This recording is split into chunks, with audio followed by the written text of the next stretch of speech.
Hello everyone, welcome back to our channel BBS pharma. आज RRB pharmacist question series का day 15 है। इसमें हम नेक्स्ट 20 क्वेश्चन डिस्कस करेंगे। ये क्वेश्चन आरआरबी के साथ अदर गवर्नमेंट फार्मासिस्ट जॉब के लिए भी इम्पोर्टेंट है।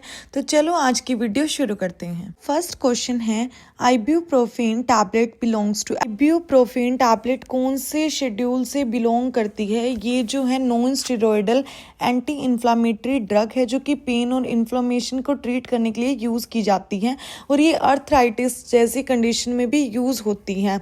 इसमें फर्स्ट ऑप्शन है शेड्यूल एक्स, सेकेंड ऑप्शन है शेड्यूल जी, थर्ड ऑप्शन है शेड्यूल एच, फोर्थ ऑप्शन है शेड्यूल बी। तो इसका आंसर है schedule H. As per drug and cosmetic act 1940 जो आइब्यूप्रोफेन है ये शेड्यूल एच से बिलोंग करती है। सेकंड क्वेश्चन है, sulphur used in the treatment of. Sulphur को किसकी ट्रीटमेंट में यूज किया जाता है? सल्फर को अलग अलग तरह के स्किन डिसऑर्डर को ट्रीट करने के लिए यूज किया जाता है। सल्फर क्रीम, लोशन, ऑइंटमेंट, बार सोप एक्ने को ट्रीट करने में यूज होते हैं। इसमें फर्स्ट ऑप्शन है डायबिटीज, सेकेंड ऑप्शन है इन्फ्लेमेशन, थर्ड ऑप्शन है ट्यूबरकुलोसिस, फोर्थ ऑप्शन है स्क्वैबीज। तो इसका आंसर है स्क्वैबीज। स्क्वैबीज एक स्किन प्रॉब्लम है जो कि माइक्रोस्कोपिक माइट्स की वजह से होती हैं।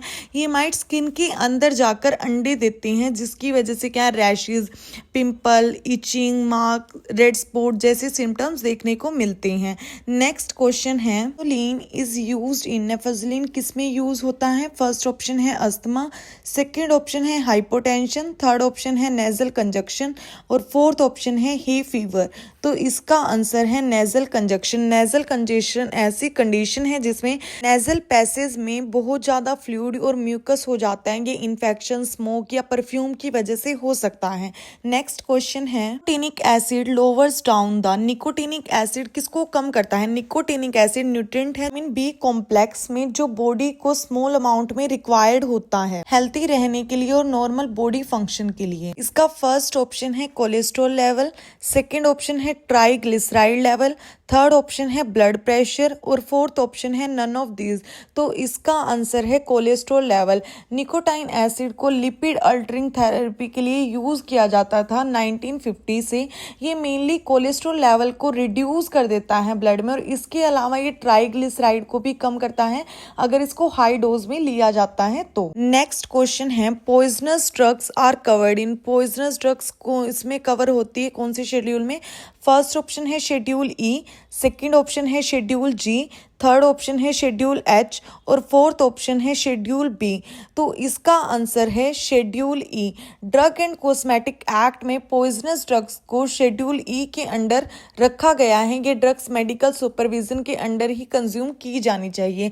नेक्स्ट क्वेश्चन है, license required to start a new retail store is issued by. जो नई केमिस्ट शॉप खोलने के लिए लाइसेंस रिक्वायर्ड होता है तो वो कौन इशू करता है? फर्स्ट ऑप्शन है ड्रग कंट्रोलर, सेकेंड ऑप्शन है ड्रग इंस्पेक्टर, थर्ड ऑप्शन है गवर्नमेंट एनालिस्ट और फोर्थ ऑप्शन है registrar of state pharmacy counselling. तो इसका आंसर है drug inspector. Drug inspector issue करते हैं लाइसेंस को जो नई केमिस्ट शॉप के लिए रिक्वायर्ड होता है। इसके लिए पहले एप्लीकेशन प्रोसेस पूरी करनी पड़ती है जिसमें सारे documents, fees, application form submit करना होता है और फिर उसके बाद डीआई जो है वो इंस्पेक्शन करते हैं। अगर सब ओके रहता है तो केमिस्ट शॉप को परमिट कर देते हैं और लास्ट में लाइसेंस इशू होता है। नेक्स्ट क्वेश्चन है, हेट्राजन ड्रग इज यूज्ड इन। जो हेट्राजन ड्रग है वो किसके लिए यूज होती है? हेट्राजन एक एंटीबायोटिक मेडिसिन है जो पैरासिटिक वॉर्म इन्फेक्शन को ट्रीट करने के लिए यूज होती है। इसमें फर्स्ट ऑप्शन है मलेरिया, सेकेंड ऑप्शन है फिलियरियोसिस, थर्ड ऑप्शन है टाइफाइड और फोर्थ ऑप्शन है स्क्वैबीज। तो इसका आंसर है फिलेराइसिस। ये डिजीज जो हैं वो पैरासिटिक राउंडवॉर्म से कोज होती हैं। ये ह्यूमन और एनिमल्स को अफेक्ट करती हैं तो हेट्राजन को इसकी ट्रीटमेंट के लिए यूज किया जाता है। नेक्स्ट क्वेश्चन है, OTC drugs are. OTC drugs कौन सी हैं? ओटीसी की फुल फॉर्म है ओवर द काउंटर ड्रग। इसमें pain, cough, cold, diarrhoea, fever जैसी ड्रग आती हैं जो कि विदाउट प्रिस्क्रिप्शन क्या है केमिस्ट से जाकर ले सकते हैं। फर्स्ट ऑप्शन है एथिकल ड्रग, सेकेंड ऑप्शन है प्रिस्क्रिप्शन ड्रग, थर्ड ऑप्शन है नॉन प्रिस्क्रिप्शन ड्रग और फोर्थ ऑप्शन है बोथ ए एंड बी। तो इसका आंसर आंसर है नॉन प्रिस्क्रिप्शन ड्रग, क्योंकि ये क्या है विदाउट प्रिस्क्रिप्शन ली जा सकती हैं, बिना डॉक्टर की परमिशन के इनको डायरेक्ट केमिस्ट शॉप से जाकर ले सकते हैं। नेक्स्ट क्वेश्चन है the normal blood pH is, blood की नॉर्मल पीएच क्या होती है? ब्लड पीएच ब्लड की एसिडिटी और बेसिसिटी को मेजर करता है। इसमें फर्स्ट ऑप्शन है 5.5 to 6.5, सेकेंड ऑप्शन है 8.8 to 9.6, थर्ड ऑप्शन है 7.35 to 7.45 और लास्ट ऑप्शन है 2.35 to 3.78। तो इसका आंसर है 7.35 to 7.45। जो ब्लड है जनरली वो न्यूट्रल पीएच का होता है, ना तो ये एसिडिक होता और ना ही ये बेसिक होता है। अगर पीएच 7.35 से बिलो होती है तो इसका मतलब ये है कि ब्लड बहुत ज़्यादा एसिडिक है, और अगर पीएच 7.45 से ज़्यादा होती है तो इसका मतलब क्या है, बहुत ज़्यादा बेसिक नेचर का है। नेक्स्ट क्वेश्चन है natural lipids are easily soluble in, natural lipid किस में इजीली सोल्यूबल हो जाते हैं? नेचुरल लिपिड जो हैं वो इजीली सोल्यूबल होते हैं नॉन पोलर सॉल्वेंट में, जैसे कि बेंजीन, क्लोरोफॉर्म, ईथर, एसीटोन और पेट्रोलियम।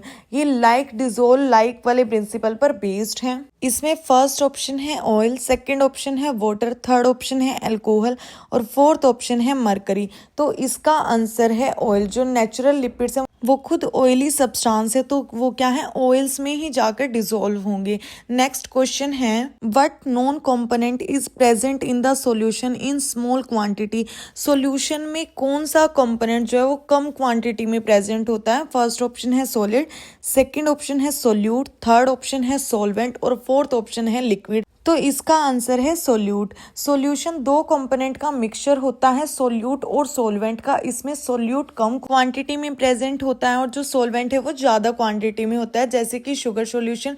इसमें शुगर क्या है सोल्यूट है और जो वाटर है वो क्या है सोलवेंट। नेक्स्ट क्वेश्चन है the term pharmacognosy was first used in, pharmacognosy term का पहली बार यूज कब हुआ था? जो फार्माकोग्नोसी है वो फार्मेसी की एक ब्रांच है जो नेचुरल प्रोडक्ट की स्टडी करता है और न्यू ड्रग डिस्कवरी करते हैं नेचुरल प्रोडक्ट से ही, और इसमें नेचुरल प्रोडक्ट के हेल्थ बेनिफिट के पोटेंशियल की स्टडी की जाती है। इसमें फर्स्ट ऑप्शन है 1887, सेकंड ऑप्शन है 1860, थर्ड ऑप्शन है 1985 और फोर्थ ऑप्शन है 1811। तो इसका आंसर है 1811। फार्माकोग्नोसी टर्म पहली बार 1811 में एक जर्मन फिजिशियन थे जॉन एडम, उन्होंने यूज की थी। नेक्स्ट क्वेश्चन है what happens due to morphine overdose, morphine की ओवरडोज की वजह से क्या हो सकता है? फर्स्ट ऑप्शन है रेस्पिरेटरी फेलियर, सेकंड ऑप्शन है वेस्टिबुलर डैमेज, थर्ड ऑप्शन है रीनल फेलियर और फोर्थ ऑप्शन है मायोकार्डियल डैमेज। तो इसका आंसर है रेस्पिरेटरी फेलियर। वैसे तो मॉर्फिन की ओवरडोज की वजह से बहुत सारे साइड इफेक्ट आते हैं, जैसे कि सीजर्स, फीलिंग स्लिपी या इंसान को भ्रम होने लग जाता है, लेकिन इसकी ओवरडोज की वजह से ब्रीथिंग भी रुक सकती है, रेस्पिरेटरी फेलियर हो सकता है। ऐसे केस में इमीडिएट मेडिकल ट्रीटमेंट की जरूरत होती है। नेक्स्ट क्वेश्चन है the only artery which contain deoxygenated blood is, deoxygenated blood क्या होता है? ये वो ब्लड होता है जिसमें ऑक्सीजन या तो बहुत कम होती है या फिर होती ही नहीं है। तो कौन सी आर्टरी क्या है डीऑक्सीजनेटेड ब्लड को कंटेन करती है? फर्स्ट ऑप्शन है पल्मोनरी आर्टरी, सेकंड ऑप्शन है inferior vena cava, third option है कोरोनरी आर्टरी और फोर्थ ऑप्शन है नन ऑफ दीज। तो इसका आंसर है pulmonary artery. Pulmonary artery body की इकलौती आर्टरी है जो डीऑक्सीजनेटेड ब्लड को कैरी करती हैं। ये हार्ट के राइट साइड से ब्लड कैरी करती हैं और लंग्स में लेके जाती हैं, जहां डीऑक्सीजनेटेड ब्लड प्यूरिफाई होता है। नेक्स्ट क्वेश्चन है which of the following is most effective in inhibiting gastric acid secretion, इनमें से कौन सा सबसे ज़्यादा इफेक्टिव है गैस्ट्रिक एसिड सिक्रीशन को इनहिबिट करने में? गैस्ट्रिक एसिड सिक्रीशन को हिस्टामिन H2 रिसेप्टर या और प्रोटॉन पंप इनहिबिटर इनहिबिट करते हैं एसिडिटी के केस में, जब स्टमक में एसिड प्रोडक्शन को रिड्यूस करने के लिए इसका यूज किया जाता है। फर्स्ट ऑप्शन है प्रेंजेपाइन, सेकेंड ऑप्शन है फेमोटिडिन, थर्ड ऑप्शन है ओम्फ्राप्रोजोल और फोर्थ ऑप्शन है रेनिटिडिन। तो ये सभी क्या है, प्रोटॉन पंप इनहिबिटर हैं और गैस्ट्रिक एसिड सिक्रीशन को इनहिबिट करते हैं। लेकिन इनमें जो ओम्फ्राजोल है वो क्या है, सबसे fastest working proton pump inhibitor है और ये अपने पीक इफेक्टिवनेस पॉइंट पर सिर्फ 30 मिनट में पहुंच जाता है। तो ये सबसे फास्ट वर्क करता है और सबसे ज़्यादा इफेक्टिव है। नेक्स्ट क्वेश्चन है immunoglobulin found in allergy condition. In allergy condition में कौन सी इम्यूनोग्लोबिन यानी कि एंटीबॉडी पाई जाती है? फर्स्ट ऑप्शन है IgM, सेकेंड ऑप्शन है IgE, थर्ड ऑप्शन है IgD और फोर्थ ऑप्शन है IgA। तो इसका आंसर है IgE। जो IgE एंटीबॉडी है ये एलर्जी कंडीशन में मिलती है। ये एंटीबॉडी बी सेल्स और प्लाज्मा सेल्स के द्वारा प्रोड्यूस होती हैं। जब किसी एलर्जन की प्रेजेंस फील होती है तब इनका प्रोडक्शन होता है और ये क्या है, उन एलर्जन के अगेंस्ट फाइट करती है। नेक्स्ट क्वेश्चन है the mechanical strength of tablet is checked by. जो टैबलेट की मैकेनिकल स्ट्रेंथ है उसको किससे चेक किया जाता है? मैकेनिकल स्ट्रेंथ किसी सब्सटेंस की वो पावर है जिसमें एक्सटर्नल फोर्स अप्लाई करने के बाद भी वो सब्सटेंस ब्रेक या डिफॉर्म नहीं होता है, या कब तक होता है? फर्स्ट ऑप्शन है हार्डनेस टेस्ट, सेकंड ऑप्शन है फ्राइबिलिटी टेस्ट, थर्ड ऑप्शन है डिसइंटीग्रेटर और फोर्थ ऑप्शन है नन ऑफ दीज। तो इसका आंसर है हार्डनेस टेस्ट। हार्डनेस टेस्ट में वो प्रेशर हम चेक करते हैं कि जिसमें टैबलेट्स ब्रेक हो जाएंगी या डिफॉर्म हो जाएंगी। तो जितना फोर्स या प्रेशर वो सहन कर सकती है वो उसकी हार्डनेस है, वो उसकी मैकेनिकल स्ट्रेंथ है। नेक्स्ट क्वेश्चन है Coca opium and hemp comes under. Coca, opium और हेम्प किसके अंडर आते हैं, कौन से एक्ट के अंडर आते हैं? ये तीनों ही क्या है, नार्कोटिक ड्रग्स हैं।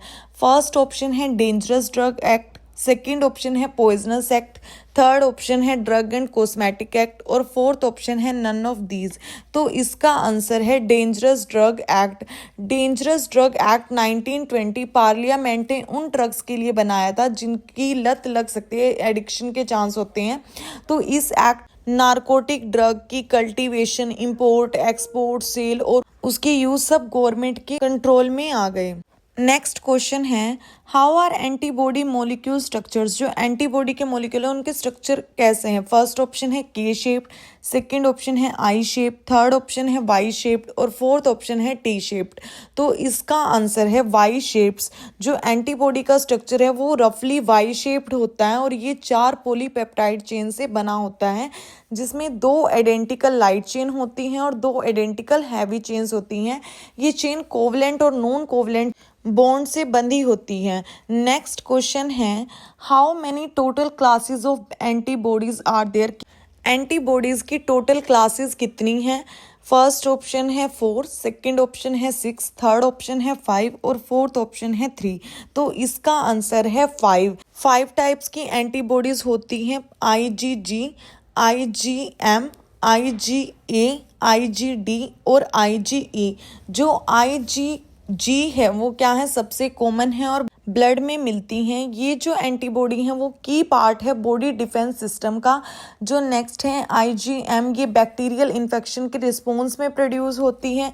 IgA क्या है, फ्लूइड में मिलती हैं जो म्यूकस मेम्ब्रेन से प्रोड्यूस होते हैं जैसे कि स्लाइवा, टीयर्स। और जो IgE है वो क्या, एलर्जिक रिएक्शन के रिस्पॉन्स में प्रोड्यूस होती हैं। और जो IgD है वो IgM सिक्रीशन को स्टिमुलेट करती हैं। इसी के साथ आज की वीडियो यहीं खत्म होती है। इसमें हमने 20 क्वेश्चन डिस्कस कर लिए हैं। ऐसी ही और वीडियो के लिए हमारे चैनल को सब्सक्राइब करें। Thank you everyone.